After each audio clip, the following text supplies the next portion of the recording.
ایسا تھا. اب میں یہاں ایک مشورہ دوں گا آپ کو. آپ میں سے بہت سارے لوگ رمضان میں انشاءاللہ مدینے جائیں گے, مکے جائیں گے. اللہ آپ کو اور ہم سب کو بار بار حاضری عطا فرمائے. کبھی روضہ رسول پہ جا کر یہ انداز اختیار کیجیے گا, نبی پاک سے عرض کرے نا سلام, اس سے پہلے یہ کہیے کہ حضور میرے ماں باپ آپ پر قربان, فدا کا ابی و امی یا رسول اللہ. یہ صحابہ کا طریقہ تھا.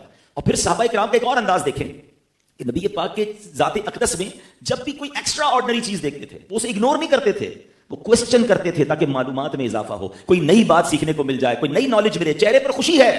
تو کہہ رہے حضور میرے ماں باپ آپ پر قربان, آج آپ کے چہرے اقدس پر خوشی کے آثار ہیں. سرکار دو عالم علیہ السلام نے کیا فرمایا؟ فرمایا بے شک ابھی جبریل امین میرے پاس حاضر ہوئے, انہوں نے عرض کیا اے محمد صلی اللہ علیہ وسلم, جس نے آپ پر ایک بار درود پاک پڑھا اللہ پاک اس کے نامہ اعمال میں 10 نیکیاں لکھے گا, 10 گناہ مٹا دے گا اور 10 درجات بلند فرمائے گا. اب ایک اور عشق کی بات, مجھے بتائیے درود پڑھنا کس نے ہے؟ امتی نے پڑھنا ہے نا. ثواب کس کو ملے گا؟ امتی کو ملے گا. گناہ کس کے معاف ہوں گے؟ امتی کے معاف ہوں گے. درجات کس کے بلند ہوں گے؟ امتی کے ہوں گے. اور خوشی کسے ہو رہی ہے؟ ہائے ہائے, سمجھیے تو صحیح, نبی پاک کے چہرے پر خوشی کے آثار کیوں ہیں؟ کہ میری امت کا بھلا ہو گیا ہے, میرے غلاموں کے لیے ایسا حکم آ گیا ہے کہ درود ایک پڑھیں گے گناہ 10 معاف ہو جائیں گے, 10 نیکیاں ملیں گی, 10 درجے بلند ہو جائیں گے. سرکار دو عالم علیہ السلام کو ہم غلاموں سے پیار کتنا ہے, انعام ہمیں مل رہا ہے, خوش سرکار دو عالم علیہ السلام ہو رہے ہیں. اب امتی کو سوچنا ہے کہ وہ درود پاک پڑھنے میں کہیں کنجوسی تو نہیں کر رہا, وہ درود پاک پڑھنے میں کوتاہی تو نہیں کر رہا. آپ یقین کریں یہ جو گناہ معاف کرنا ہے, یہ اتنی کمال کے درود پاک کی فضیلت ہے کہ قیامت کے دن ہم سب کو پتا ہے کہ نامہ اعمال تولے جائیں گے, اعمال تولے جائیں گے.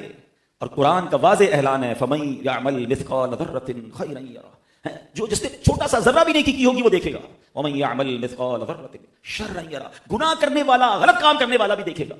تو اگر ہمارے تو گناہ ہی زیادہ ہیں, لیکن اگر درود پاک کی کثرت رہی تو انشاءاللہ قیامت سے پہلے پہلے یہ گناہ معاف ہو سکتے ہیں اگر ہم درود پاک پڑھتے رہا کریں. تو ماہ رمضان ایکچولی جس کی بہت ساری برکتیں ہیں, دنیا میں لوگ کہتے ہیں کسی چیز کی عادت بنانی ہونا, اپنے آپ کو ہیبیچول بنانا ہو کسی بھی چیز کا, تو 20 to 30 ڈیز ریکوائرڈ ہوتے ہیں. آپ نے کوئی پرٹیکولر ڈائٹ پلان سیٹ کرنا ہے, پہلے 15 دن مشکل ہوتے ہیں, پہلے 20 دن مشکل ہوتے ہیں, پھر عادت بن جاتی ہے. کوئی بری عادت چھوڑنی ہے, کچھ لوگوں کو سگریٹ چھوڑنا ہے, یا جناب کوئی اور پان وغیرہ چھوڑنا ہے, ایسی بری چیز چھوڑنی ہے, پہلے 15 دن بڑی لڑائی لڑنی پڑتی ہے اپنے آپ سے, پھر بندہ سیٹ ہو جاتا ہے. لوگ اپنے جم کی چیزوں کو, ورزش کی چیزوں کو بھی 15-20 ڈیز, میکسیمم 30 ڈیز ریکوائرڈ, پھر چیزیں سسٹم میں آ جاتی ہیں. اگر اسی رمضان کو ہم سمجھیں تو یہ 30 دن ہمیں دیے ہیں کہ اچھی عادتیں اپنا لو, بری عادتیں نکال دو. شیطان بند ہے نا. آپ اس مہینے میں اگر 5 وقت نماز کے عادی 30 ڈیز کے لیے بن سکتے ہیں تو پھر آپ ساری زندگی نماز پڑھ سکتے ہیں. آپ تہجد کی عادت پیدا کر لیں, پوری زندگی تہجد آپ کو مل جائے گی. 30 ڈیز کی بیوٹیفل پریکٹس ہے. اسی طرح جو بری عادتیں ہیں ان کو چھوڑیں, تو انشاءاللہ ماہ رمضان کے بعد بھی ان چیزوں کو ہم نے کیری کرنا ہے. اللہ مجھے بھی آپ کو بھی کثرت سے درود پاک پڑھنے کی توفیق نصیب فرمائے. محبت کے ساتھ باآواز بلند درود پاک پڑھ لیں. صلو علی الحبیب صلی اللہ تعالی علی محمد صلی اللہ علیہ وسلم. آج میں نے ایک بڑی کمال کی حدیث ہے, very short and very sweet حدیث. یہ حدیث ہے مسلم شریف میں, اور اس کے راوی ہیں حضرت تمیم بن اوس داری رضی اللہ عنہ. یہ کمال کے صحابی ہیں. یہ 9 ہجری میں ایمان قبول کر کے دائرہ اسلام میں داخل ہوئے. بڑے عبادت گزار تھے. ان کو تہجد سے اتنا پیار تھا کہ ایک رات آپ تہجد ادا نہ کر سکے, اور اس کفارے میں پورا سال نہیں سوئے. کہ سویا تو تہجد چلی گئی نا, آنکھ نہیں کھلی, پورا سال رات جاگتے رہے, ساری رات عبادت کرتے, اور کئی راتیں ایسی گزری کہ ایک ایک رکعت میں پورا قرآن ختم کیا. اپنے آپ کو گویا اس کی سزا دی, حالانکہ تہجد پڑھنا فرض نہیں, مگر ان کو تہجد سے پیار ایسا تھا. آپ مسجد نبوی میں پہلے چراغ روشن کرنے کی سعادت جو ہے آپ کو نصیب ہوئی, یعنی چراغ پہلی لائٹ کا انتظام حضرت تمیم داری نے کیا تھا. آپ راوی حدیث کی. اور نبی پاک علیہ السلام نے فرمایا الدین النصیحہ, دین نصیحت ہے. اللہ اکبر. میرے پیارے اسلامی بھائیوں, علماء فرماتے ہیں یہ حدیث پورے دین کا خلاصہ ہے. 2 words, ہم کہتے ہیں نا یار کوزے میں دریا کو بند کر دینا. نبی پاک کے جہاں بہت سارے معجزات ہیں, ان میں ایک معجزہ یہ ہے کہ اللہ کریم نے نبی پاک کو جوامع الکلم بنایا. یعنی مختصر بات میں, چند جملوں میں میرے آقا بہت بڑا مضمون بیان فرما دیتے. سیدی اعلیٰ حضرت امام اہل سنت لکھتے ہیں نا کہ میں نثار تیرے کلام پر, ملی یوں تو کس کو زبان نہیں. حضور زبان والے بڑے آئے, مگر حضور آپ کے کلام کی شان کیا ہے کہ میں نثار تیرے کلام پر, ملی یوں تو کس کو زبان نہیں. وہ سخن ہے جس میں سخن نہ ہو, وہ بیان ہے جس کا بیان نہیں. آقا تیرے آگے یوں ہیں دبے لچے فصحاء عرب کے بڑے بڑے. جب نبی پاک دنیا میں تشریف لائے اس زمانے میں انٹلیکچوئلز کا دور تھا, عرب کے لوگوں کو اپنی فصاحت میں بڑا ناز تھا. مگر جب نبی پاک نے گفتگو شروع کی, قرآن کی آیت تلاوت کی, ان کا حال کیا ہوا؟ تیرے آگے یوں ہیں دبے لچے فصحاء عرب کے بڑے بڑے, کوئی جانے منہ میں زبان نہیں, نہیں بلکہ جسم میں جان نہیں. اب 2 لفظ ہیں الدین النصیحہ. ارے یہ 2 لفظ پورے اسلام کو, پورے دین کو کیسے گیدر کر سکتے ہیں؟ اب ذرا اس کی فضاحت سنیے گا, ایمان تازہ ہو جائے گا. اب اس کے معنی کیا ہیں؟ دین نصیحت ہے. سبحان اللہ. عام محاورے میں کسی کو اچھی بات کی تلقین کرنے کا نام نصیحت ہے, مگر عربی میں جو نصیحت ہے اس کے لغوی معنی ہے خالص ہونا یا خالص کرنا. اب حدیث پاک کا معنی کیا بنے گا کہ دین خالص ہونے کا نام ہے. سرکار دو عالم علیہ السلام سے صحابہ کرام نے پوچھا کہ حضور کس کے لیے خالص ہونا ہے؟ اب اس کی انٹرپریٹیشن سمجھیے گا. صحابہ نے اس حدیث کے تحت نبی پاک سے کوسچن کر لیا کہ حضور دین خالص ہونا ہے تو ہمیں خالص کس کے لیے ہونا ہے؟ تو نبی پاک نے فرمایا 5 باتیں، 5 چیزوں کے لیے خالص ہونا ہے. نمبر 1 اللہ کے لیے خالص ہونا ہے. نمبر 2 ولی کتاب ہی، اللہ کی کتاب کے لیے خالص ہونا ہے. نمبر 3 ولی رسول ہی، اللہ کے نبی علیہ الصلوۃ والسلام کے لیے خالص ہونا ہے. نمبر 4 ولی ائمۃ المسلمین، یعنی جو امت کے علماء ہیں، مفتیان کرام ہیں، لیڈرز آف دا امہ ہیں، ان کے لیے خالص ہونا ہے. پھر فرمایا ولی ائمۃ المسلمین کے بعد فرمایا عامتہم، عام مسلمانوں کے لیے بھی خالص ہونا ہے. یہ دین ہے. تو اے میرے پیارے اسلامی بھائیوں، پتہ یہ چلا کہ اللہ پاک کے حبیب علیہ السلام نے اس مختصر حدیث میں اللہ کے حقوق، اپنے رسول پاک علیہ السلام کے حقوق، امت کے اولیاء اور علماء کے حقوق، کتاب اللہ کے حقوق اور عام مسلمانوں کے حقوق بھی بیان کر دیے. اب میں ان 5 پر بات کرنے جاؤں گا تو بات طویل ہو جائے گی. چونکہ آج تکمیل قرآن کی محفل ہے تو آج فقط قرآن کے حقوق کی بات کرتے ہیں کہ ہم پر قرآن کے حقوق کیا ہیں. اب اس کو ذرا سمجھیے گا. قرآن سے دوستی، قرآن کو انڈرسٹینڈ کرنا، قرآن سے محبت کرنا، یہ ہمارے ایمان کے لیے کتنا ضروری ہے. قرآن مجید کا پہلا حق کیا ہے؟ پہلا حق ہے کہ قرآن پر ایمان لانا. اب یہ بیسکس آف اسلام ہے. یاد رکھیے میرا اور آپ کا کیا بلیف ہونا چاہیے قرآن پر، یہ مجھے بھی پتا ہونا چاہیے اور پھر مجھے اپنی فیملی کو بھی انڈرسٹینڈ کروانا چاہیے. اب حق کیا ہے یہ یاد رکھیے کہ اللہ پاک نے جتنی بھی کتابیں نازل فرمائی ہیں، جتنے صحیفے انبیاء کرام پر نازل فرمائے ہیں، ان سب پر ہی ایمان لانا ایک مسلمان پر لازم ہے. اللہ کی نازل کردہ کسی بھی کتاب کا انکار جو ہے وہ کفر ہے. البتہ پچھلی کتابوں پر ایمان لانا اور قرآن پر ایمان لانے میں ایک فرق ہے. یہ ذرا غور سے سنیے گا. پچھلی جتنی بھی آسمانی کتابیں ہیں، صحیفے ہیں، ان سب پر اجمالی ایمان فرض ہے اور قرآن کریم پر تفصیلی ایمان فرض ہے. اب اجمالی ایمان کیا ہے یہ بھی سمجھ لیں. اللہ پاک نے تورات نازل فرمائی، زبور نازل فرمائی، انجیل نازل فرمائی. اس کے علاوہ بھی انبیاء کرام پر بہت سارے صحیفے نازل ہوئے. وہ سب حق ہیں، سچ ہیں. ان میں جو کچھ اللہ پاک نے نازل فرمایا وہ سب کا سب سچ ہے. ہاں، اس میں لوگوں نے اپنی خواہش میں جو اضافے کر دیے، جو تبدیلیاں کر دی، وہ باطل ہے. یہ ہمارا ایمان پچھلی تمام کتابوں کے لیے ہے. مگر قرآن پاک کے لیے ایمان کیا ہے کہ الحمد سے لے کر والناس تک قرآن پاک کا ایک ایک جملہ، ایک ایک لفظ، ایک ایک حرف حق ہے. اللہ پاک کی طرف سے نازل کرتا ہے. اس میں ایک حرف کی بھی کمی بیشی نہیں ہے. جو شخص قرآن کریم کے ایک لفظ کا بھی انکار کرے وہ کافر اور دائرہ اسلام سے خارج ہو جاتا ہے. دس از دا ڈفرنس بٹوین پچھلی کتابوں پر ایمان لانے کا انداز کیا ہوگا اور قرآن پر ایمان لانا. یہ پہلا حق ہے قرآن کا کہ قرآن پر اس یقین کے ساتھ میں اور آپ ایمان لائیں. اچھا، اب قرآن کو کتاب ہدایت ماننا یہ بھی قرآن کا حق ہے اور یہ قرآن پر ایکچولی ایمان لانے کا حصہ ہے.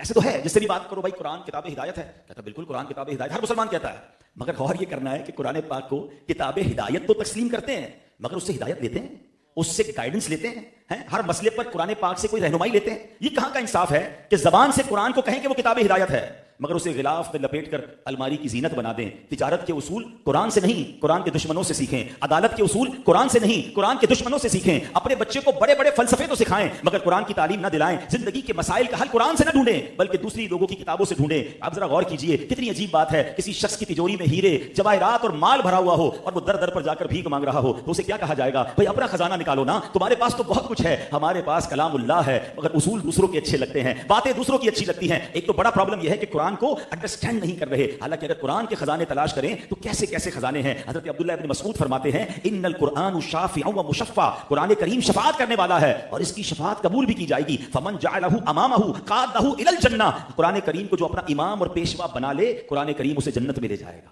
اب آگے سنیے ومن جعلہ خلفہ ساقہ الی النار، جو قرآن کو پس پشت ڈالے قرآن کریم اسے جہنم میں دھکیل دے گا. ہمیں قرآن کو امام بنانا ہے، قرآن سے رہنمائی لینی ہے. قرآن آیا کس کے لیے؟ ہمارے لیے. مگر ہمارا قرآن سے اب تعلق کیا ہے؟ ختم قرآن ہو گیا. گھر کے اندر کوئی نیا گھر لینا ہے تو ہم ختم قرآن کرائیں گے. نئی فیکٹری بنائی تو ختم قرآن بچوں کو بلا کے پڑھائیں گے. بٹ انفارچونیٹلی ایسا بھی ہوتا ہے کہ ہمارے گھر میں ختم قرآن ہے، بچے قرآن پڑھیں گے، ہم دوستوں کے ساتھ بیٹھے ہوں گے. ہماری فیکٹری پہ ختم قرآن ہو رہا ہے، ہم ان کے ساتھ بیٹھ کے تلاوت بھی نہیں کریں گے، وہ ان کا کام ہے. اتنا تعلق ہے. جلدی یار ایک اچھا سا قرآن بھجوا دے. کیوں؟ وہ نئے گھر پہ شفٹ ہونا ہے، جلدان میں لپیٹ کر رکھنا ہے. That's it. ہم کیوں اس کی انڈرسٹینڈ نہیں کر رہے؟ اس پہ کتنے خزانے ہیں. وہ ایک صاحب کا واقعہ ہے نا کہ انہوں نے ایک امام صاحب کو گھر پہ دعوت پہ بلایا. امام صاحب آئے تو باپ اور بیٹے نے ان کا ویلکم کیا اور کھانے پینے کا انتظام کرنے لگے. امام صاحب کھانا وغیرہ کھا کے جب تشریف لے گئے تو بیٹا کہتا ہے والد صاحب سے کہ ابو جان ڈرائنگ روم میں میرے بہت سارے پیسے پڑے ہوئے تھے، اب وہ نہیں مل رہے. امام صاحب کے علاوہ کوئی گھر میں آیا نہیں ہے. باپ کہتا ہے بیٹے کیسی بات کر رہے ہو، امام صاحب تھوڑی پیسے لے گئے ہوں گے. مگر وہ بیٹا تھا، اس کو بڑا افسوس ہوا میرے پیسے کہاں چلے گئے. کچھ عرصے بعد ایک آدھ سال بعد امام صاحب کو پھر دعوت پہ بلایا، اسی ڈرائنگ روم میں بٹھایا. والد پھر کھانا لینے گیا تو بیٹے نے ڈرتے ڈرتے امام صاحب سے پوچھا امام صاحب ناراض نہیں ہوئیے گا، ایک بات کرنی تھی، پچھلی بار آپ آئے تھے نا میرے کافی سارے پیسے یہیں پڑے ہوئے تھے، وہ آپ کو ملے تو نہیں؟ تو امام صاحب رونے لگے. تو آپ کو کہتے نہیں میں آپ کو کچھ بھی نہیں کہہ رہا، میں آپ کو کلیم نہیں کر رہا، میں صرف سوال کر رہا ہوں، میں نے آپ کو الزام نہیں لگایا. امام صاحب کہتے ہیں میں یہ نہیں کہہ رہا کہ تم نے مجھے چور کہا. بیٹا یہ سامنے قرآن پاک پڑھا ہے، ذرا اس کو لے کر آؤ. اس بچے نے قرآن اٹھایا کہ اس کو کھولو. انہوں نے جیسے جلدان کھولا تو وہ پیسے اس کے اندر پڑے تھے. امام صاحب نے کہا کہ جب آپ کھانے کا انتظام کرنے گئے نا پیسے بکھرے ہوئے تھے، میں نے سوچا قرآن میں رکھ دوں، آپ روزانہ تلاوت کرتے ہوں گے، آپ کو صبح مل جائیں گے. افسوس یہ ہو رہا ہے کہ میں 1 سال بعد آیا ہوں، آپ کے گھر میں 1 سال بھی قرآن نہیں کھلا ہے. Actually this is our interaction with Quran. اتنی دوری ہو گئی ہے ہماری. قرآن کا حق ہے کہ اس پر ایمان لائیں، اس سے ہدایت لیں. بھائی ہدایت تو جب لیں گے جب پڑھیں گے، جب انڈرسٹینڈ کریں گے. یہ حال ہے ہمارا. کیسے کیسے خزانے، کیسی کیسی چیزیں قرآن میں موجود ہیں. ایسا ایک واقعہ ایک خاتون کے ساتھ ہوا، اس کو ریلیٹ کرتا ہوں قرآن سے. وہ خاتون بڑی غریب تھی، بیمار تھی، بزرگ تھی. کسی نے مشورہ دیا بیٹے کو ابراڈ بھیج دو، اچھے پیسے کمائے گا، تمہارا بھی علاج ہو جائے گا، گھر بھی بن جائے گا. بڑی جمع پونجی کر کے بیٹے کو سفر کروا دیا. بڑے پیار کرتی تھی، ماں کا اکلوتا بیٹا تھا. ہر مہینے وہ بیٹا ایک لیٹر لکھتا ماں کو. ماں کو جیسے لیٹر آتا ماں خوش ہو جاتی، سبحان اللہ میرے بیٹے کا ولایت سے خط آیا. چومتی، پڑھنا تو آتا نہیں تھا، اس کو ڈرا میں رکھ دیتی، دراز میں رکھ دیتی. 1 مہینہ 2 مہینہ 6 مہینے، ہر مہینے لیٹر آتا، ہر مہینے چومتی، دراز میں رکھتی. بیمار ماں تھی، علاج ہوا نہیں، کچھ عرصے بعد چل بسی. پڑوسیوں نے آ کے گھر کی صفائی کی، دراز کھولا تو بہت سارے انویلپس کھولے تو ہر انویلپ میں ایک منی آرڈر تھا. وہ بیٹا ہر مہینے ماں کو ڈرافٹ کے ذریعے پیسے بھیجتا تھا. ماں پڑھی لکھی نہیں تھی، اسے پتہ ہی نہیں تھا یہ پیسے تھے. وہ وڈرا کروا لیتی تو علاج بھی ہو جاتا، شاید گھر بھی بن جاتا. وہ ماں چل بسی. یہ واقعہ تو اس دکھیاری ماں کا ہے. مگر سچ بتاؤ ہم قرآن کے ساتھ کیا کر رہے ہیں؟ قرآن لیتے ہیں، چومتے ہیں، رکھ دیتے ہیں. اس کے اندر کتنے خزانے، کتنی شفا، کتنی برکتیں، کتنی guidelines. We have no time to learn Quran. قرآن کا حق ہے کہ اس پر ایمان لائیں اور اس سے ہدایت لیں. اب جو قرآن سے دشمنی کرتا ہے، قرآن کو جھٹلاتا ہے، اس کا کیا حال ہوتا ہے؟ ایک ایسا خطرناک شخص اس امت میں گزرا ہے. خلافت بنو امیہ کا ایک بادشاہ تھا، ولید بن یزید. انتہائی سرکش اور بے باک تھا. حدیث پاک میں ارشاد ہوا میری امت میں ولید نام کا ایک شخص ہوگا، میرے آقا نے پہلے بتا دیا تھا، جو کہ فرعون سے زیادہ سرکش ہوگا. اس بدبخت کا حال یہ تھا کہ قرآن پاک سے اس نے فال نکالا. حالانکہ قرآن سے فال نکالنا جائز نہیں، مگر اس کی دیکھیں کیسی اس کو، یعنی ایک طرح سے الارمنگ سچویشن ہوئی کہ قرآن کھول کر جو فال نکالا نا، وہ آیت کون سی اس کے سامنے آئی؟ خواب کل جبار عنید. یعنی اسی کو قرآن پاک جو ہے وہ سمجھا رہا ہے. ترجمہ کیا ہے؟ ہر سرکش ہٹ دھرم نامراد ہونا تو چاہیے. ڈر جاتا، توبہ کرتا کہ قرآن مجھے سمجھا رہا ہے ڈائریکٹلی.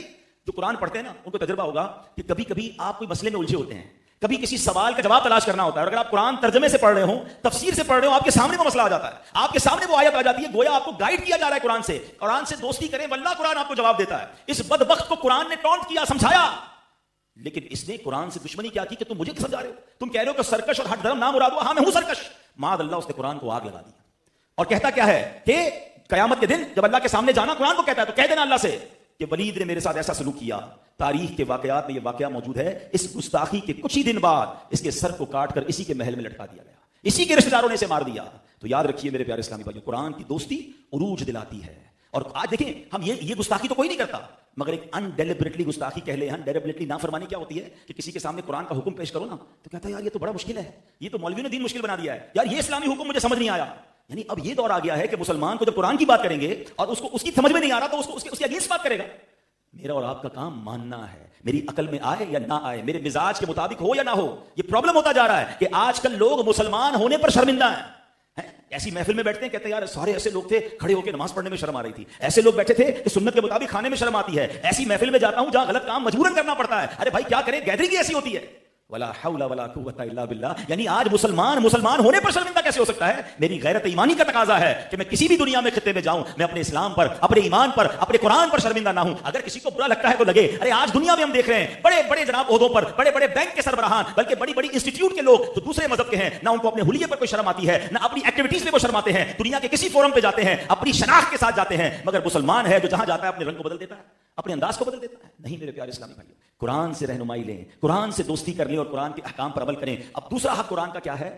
قرآن کی محبت اور قرآن کی تعظیم کرنا، دل سے محبت کرنا. سبحان اللہ. یاد رکھیے قرآن سے محبت کرنا یہ سنت مصطفیٰ ہے. نبی پاک علیہ السلام قرآن سے کتنی محبت فرماتے تھے. ایک روز نبی پاک علیہ السلام اپنے گھر تشریف لائے. کسی نے بتایا کہ حضور ایک شخص باہر، گھر کے باہر بہت خوبصورت انداز میں تلاوت قرآن کر رہا ہے. سرکار دو عالم کون ہے؟ جن کے سینے پر قرآن نازل ہوا ہے. ارے ان سے اچھا قرآن کون پڑھ سکتا ہے؟ مگر محبت کا عالم کیا ہے؟ نبی پاک اپنے گھر سے باہر جاتے ہیں اور دیر تک اس شخص کے پاس کھڑے ہو کر تلاوت قرآن سن رہے ہیں. سبحان اللہ. یہ کون شخص تھا؟ یہ ایک غلام تھا، ابو حذیفہ کے غلام سالم ان کا نام تھا. اور نبی پاک نے اس کے لیے الفاظ کیسے استعمال کیے؟ تمام تعریفیں اللہ پاک کے لیے ہیں جس نے میری امت میں ایسا شخص پیدا فرمایا. سب نبی پاک اس کی تلاوت سنتے فرما رہے، فخر فرما رہے.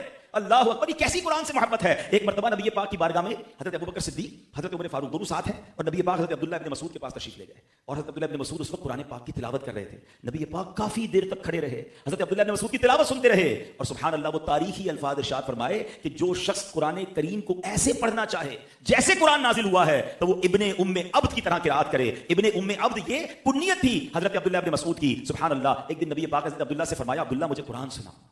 عبداللہ کہتے ہیں حضور میں آپ پر تو قرآن نازل ہوا ہے. نبی پاک علیہ السلام نے فرمایا ہاں عبداللہ ابن مسعود تم قرآن سناؤ. انہوں نے سورہ نساء کی تلاوت شروع کی. نبی پاک قرآن سنتے رہے اور آنسو بہاتے رہے. قرآن سننے کا ادب یہ ہے، یہ ٹائم پاس کام نہیں ہے. دیکھیں واٹ از ایکچولی تلاوت قرآن. ہم شاید اس کی اہمیت کو سمجھ نہیں پا رہے.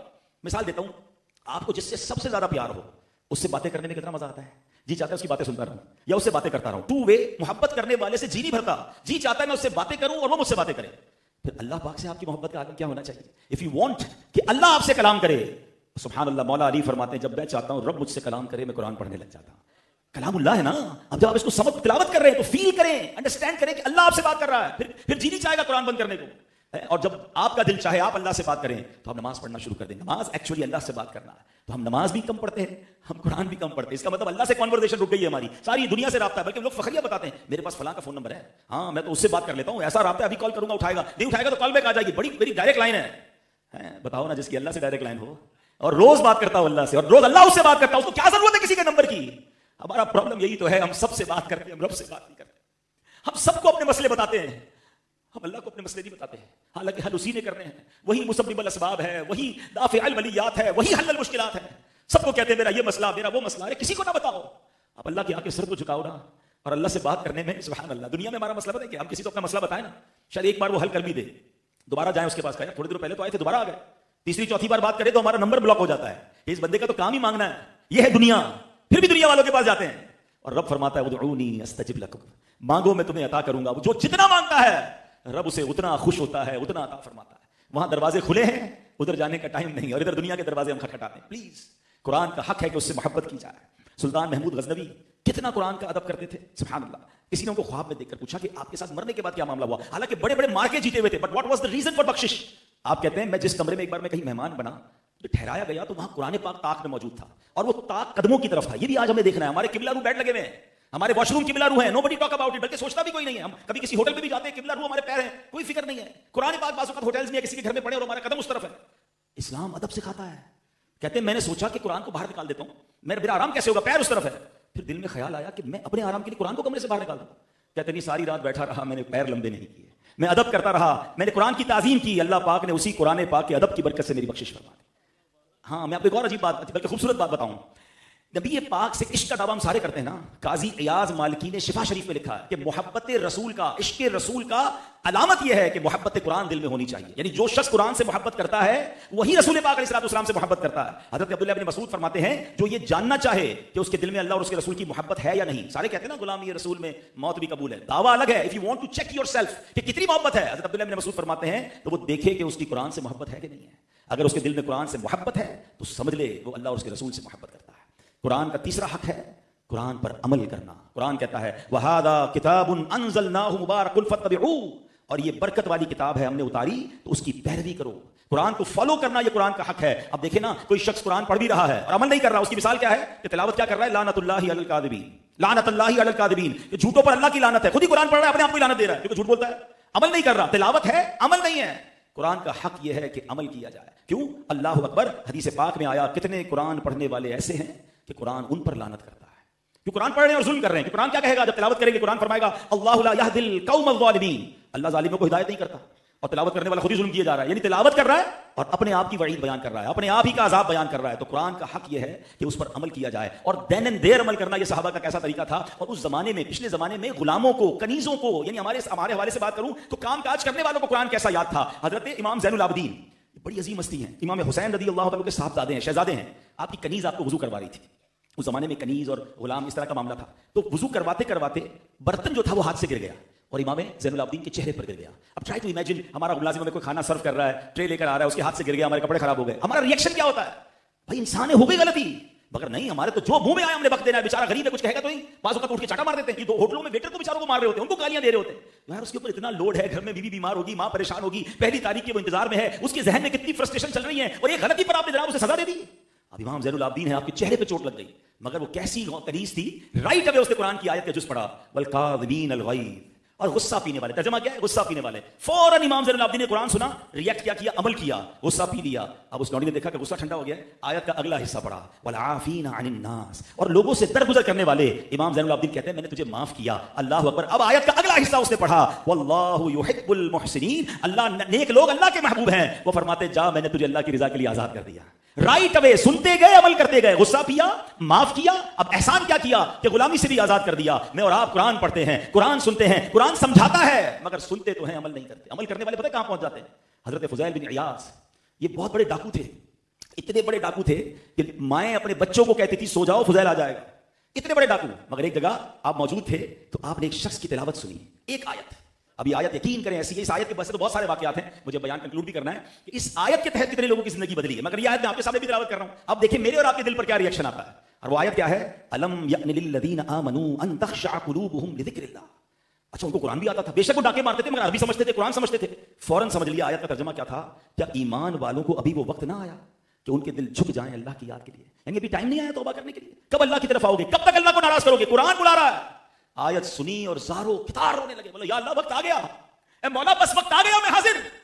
آپ نے گناہوں سے توبہ کی, ڈکیتی سے توبہ کی, جن لوگوں کا مال کھایا انہیں واپس لوٹایا, اللہ کی عبادت میں زندگی گزاری اور ولایت کی دنیا کے شہنشاہ بن گئے. حضرت فضیل بن عیاض رحمۃ اللہ تعالی علیہ, آج ان کا نام لو تو سر ادب سے جھک جاتا ہے, مگر یہ ڈاکو تھے, قرآن کی ایک آیت نے بدل دیا.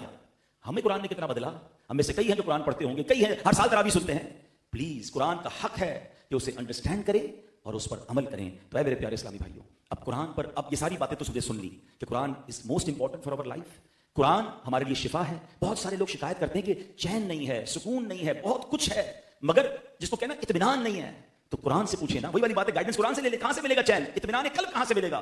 قرآن گائیڈنس دے رہا ہے, الا بذکر اللہ تطمئن القلوب, بے شک اللہ کے ذکر میں دلوں کا چین ہے. کوئی شراب کی محفلوں میں ڈھونڈ رہا ہے, کوئی جوئے کی محفلوں میں ڈھونڈ رہا ہے, کوئی جناب دنیا بھر کے تفریح گاہوں میں جا کے سکون ڈھونڈ رہا ہے, نہیں ملے گا. دیکھیں مجھے اور آپ کو بنایا کس نے ہے, رب نے بنایا, یہ دل بھی اللہ نے بنایا, وہ اللہ ہی بتائے گا نا سکون کہاں ہے. اور اس نے قرآن میں فرمایا الا بذکر اللہ تطمئن القلوب, اب اللہ کے ذکر کی عادت بنائیں, زبان سے ذکر کریں, اور اعضاء سے ذکر کرنا, پوری باڈی کا ذکر یہ ہے کہ نماز بندہ پڑھے. آپ یہ نیت کریں کہ اب رمضان بے شک ہم سے چلا جائے, ہم رمضان کو نہیں روک سکیں گے, مگر اچھی عادتیں کیری کر لیں. اس کا ایسا بیج رمضان میں بولیں کہ رمضان کے بعد بھی نماز قضا نہ ہو. جس طرح رمضان میں قرآن سے تعلق بنا ہے, اب پورا سال قرآن سے تعلق بنائیں. اور میں آپ کو ایک اور مشورہ دوں گا کہ قرآن کو صرف پڑھنا نہیں ہے, اس کو انڈرسٹینڈ بھی کرنا ہے. آج کے دور میں آپ کو ایک تفسیر قرآن سجیسٹ کرتا ہوں, ویری شارٹ اینڈ سویٹ تفسیر قرآن ہے. تفسیر قرآن کا نام ہے تعلیم القرآن, یہ مفتی قاسم صاحب نے لکھی ہے. دعوت اسلامی .net ویب سائٹ سے آپ فری ڈاؤن لوڈ کر لیں. ہماری ایک اپلیکیشن ہے تفسیر قرآن کے نام کی, آپ اس سے اپلیکیشن کے ذریعے پڑھ لیں, ورنہ آپ مکتبۃ المدینہ دعوت اسلامی کی لائبریری سے منگوا لیں. یو ول انجوائے کہ بہت شارٹ 2 جلدوں میں پورے قرآن کی آپ تفسیر پڑھیں گے. روز کی کچھ آیتیں تو پڑھنا, اور اس میں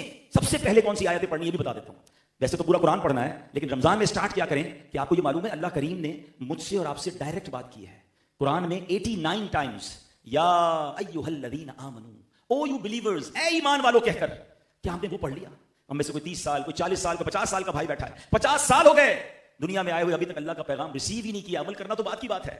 صبح اٹھ کر پہلا میرا اور آپ کا کام کیا ہوتا ہے کہ موبائل اٹھاتے ہیں, دیکھتے ہیں کس کا واٹس ایپ آیا ہے, اور پھر اس میں بھی ہم نے پن کیے ہوئے ہوتے ہیں, باس کا پہلے, فیملی کا, فرینڈس کا, یار اس کا مس نہیں ہونا چاہیے. صبح صبح سارے میسیجز پہلے سنیں گے, مگر 50 سال ہو گئے, 40 سال ہو گئے, اللہ کا میسج سنا, ریسیو کیا, پڑھا. پلیز ان آیتوں کو پڑھ تو لیں. اللہ نے مجھ سے کیا بات کی, میں ایمان والا ہوں, مجھ سے کیا, میرے رب نے ڈائریکٹ بات کی ہے.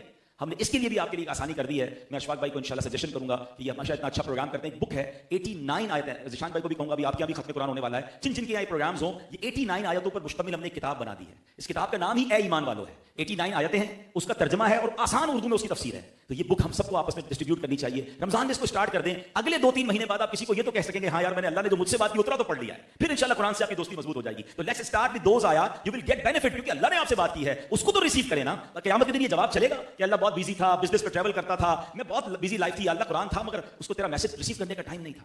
کیسا جواب ہوگا یہ اللہ کی بارگاہ میں؟ تو آج آئے ہیں تو آج یہ پیغام لے کر جائیں کہ قرآن ہمارے دلوں کا نور بنے, ہم قرآن سے محبت کریں, قرآن سے گائیڈنس لیں اور قرآن پر عمل کریں, اور الحمدللہ اپنے بچوں کو بھی قرآن پڑھائیں. آج ہم بڑی بڑی ڈگریاں تو سکھا رہے ہیں, مگر میرا اور آپ کا بیٹا میرے اور آپ کی دنیا کے جانے کے بعد قرآن پڑھ کر ہی ایصال ثواب کر سکے گا. تو ہم بچوں کو قرآن پڑھائیں, حدیث پڑھائیں. الحمدللہ قرآن پاک کی دنیا بھر میں خدمت جو دعوت اسلامی کر رہی ہے, ہمیں چھوٹی سی 5 منٹ کی ویڈیو پریزنٹیشن ہے, انشاءاللہ وہ آپ کو دکھاتے ہیں کہ 19,000 سے زیادہ مدرسے پوری دنیا میں دعوت اسلامی نے بنا دیے, لاکھوں بچے حافظ بن گئے, ناظرہ قرآن پڑھ لیا, ہزاروں علماء بن گئے, اور یہ بنتے چلے جا رہے ہیں. اور پھر ان بچوں کو کس طرح دنیاوی علوم بھی سکھائے جا رہے ہیں, اور اس کے ساتھ ساتھ کیا دینی خدمات ہیں. تو آپ سے بھی گزارش کروں گا کہ ان انسٹیٹیوٹس میں اپنے بچوں کو داخل کریں, بلکہ جتنے ایلڈر بھائی بیٹھے ہیں آپ بھی قرآن پڑھنا چاہتے ہیں. ایک بڑا مسئلہ پتہ ہے کیا ہے, اس عمر میں جب کسی کو کہو نا کہ بھائی قرآن پڑھیں, یا ایٹ لیسٹ ترجمے کے ساتھ یا تجوید کے ساتھ قرآن پڑھیں. آخری بات کر لیتا ہوں, تجوید کے ساتھ قرآن پڑھنا کتنا امپورٹنٹ ہے, یعنی اس کے پروناؤنسیشن کے ساتھ.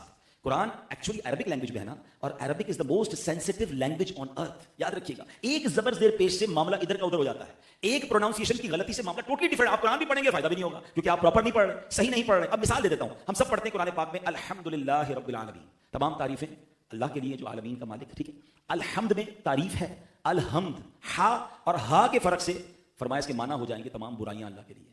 اب تو نماز میں یہ پڑھ رہا ہے کہاں سے، ہم بھی تو پرابلم ہے، نماز بھی پڑھ رہے ہوتے برکت نہیں مل رہی ہوتی، تو پروناؤنسیشن از ویری انپورٹنٹ. تو اب آپ کہیں یار اس عمر میں کیا مدرسے جاؤں گا، تو دعوت اسلامی نے یہ مسئلہ حل کر دیا. ہم نے فیضان آن لائن اکیڈمی، یہ عبداللہ بٹرا بھائی بیٹھے ہیں چیمبر آف کامرس کے ممبر ہیں، یہ گھر بیٹھے آن لائن پڑھ رہے کافی ساری چیزیں اپنی مرضی کا ٹائم، 30 منٹس 40 منٹس 1 آور، کوئی بھی 24 گھنٹے میں کبھی بھی، صبح 6 بجے سے لے کر رات 2 بجے بھی آپ کے پاس ٹائم ہے. آپ قرآن teacher.net کی ہماری ویب سائٹ ہے، ادھر جا کے چیک کریں اور وہاں پر اپنی فیضانonline.net اور وہاں جا کر آپ جو ہے وہ اپنی کلاس جوائن کر لیں. قاری صاحب 1 to 1 آپ کو قرآن پڑھائیں گے، ترجمہ پڑھائیں گے، آپ کے مخارج ٹھیک کر دیں گے، کسی کو پتہ بھی نہیں چلے گا اور آپ اکیلے پڑھی جا رہے ہوں گے اور قرآن انشاءاللہ ہمیں انڈرسٹینڈ ہونا شروع ہو جائے گا. آپ چلتے ہیں پریزنٹیشن کی طرف، پھر قبلہ انشاءاللہ دعا بھی فرمائیں گے. صلو علی الحبیب. انٹروڈکشن آف دعوت اسلامی 2026، دعوت اسلامی کا تعارف 2026. آج مجھے آپ سے کچھ منٹس لینے ہیں جی.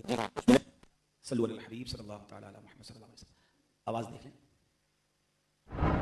انٹروڈکشن آف دعوت اسلامی 2026، دعوت اسلامی کا تعارف 2026. آج مجھے آپ سے کچھ منٹس لینے ہیں جی ہاں، کچھ منٹس دیجیے گا، غور سے دعوت اسلامی کا انٹروڈکشن تعارف سنیے گا. دعوت اسلامی کا وہ شعبہ جو عالم بناتا ہے، علماء کرام کی جہاں سے ہمیں پروڈکشن ملتی ہے، اس کا نام جامعۃ المدینہ ہے. ملک اور بیرون ملک میں اس کی 1500 سے زیادہ برانچز ہیں. الحمدللہ 1,28,000 سے زیادہ اسٹوڈنٹس زیر تعلیم ہیں. اب تک 41,500 سے زیادہ اسٹوڈنٹس نے فیضان شریعت کورس اور درس نظامی یعنی عالم کورس مکمل کر لیا ہے. مدرسۃ المدینہ کے بوائز اینڈ گرلز کی ملک اور بیرون ملک میں ملا کر تقریباً 19,900 سے زیادہ برانچز بن چکی ہیں. جی ہاں، میں اسٹوڈنٹس کی بات نہیں کر رہا، 19,900 سے زیادہ اس کی برانچز ہیں. الحمدللہ 4,41,000 سے زیادہ اسٹوڈنٹس زیر تعلیم ہیں اور اب تک مدرسۃ المدینہ سے تقریباً 7,27,000 اسٹوڈنٹس نے حفظ قرآن یا ناظرہ قرآن مکمل کر لیا ہے. آپ خود غور کیجئے دعوت اسلامی نے امت کو کتنے حفاظ کرام اور کتنے علماء پرووائڈ کر دیے ہیں. دارالمدینہ اسلامک اسکول سسٹم یہ ایک ایسا اسلامک اسکول ہے جو انگلش میڈیم تعلیم کے ساتھ ساتھ دینی تعلیم بھی پرووائڈ کر رہا ہے. 200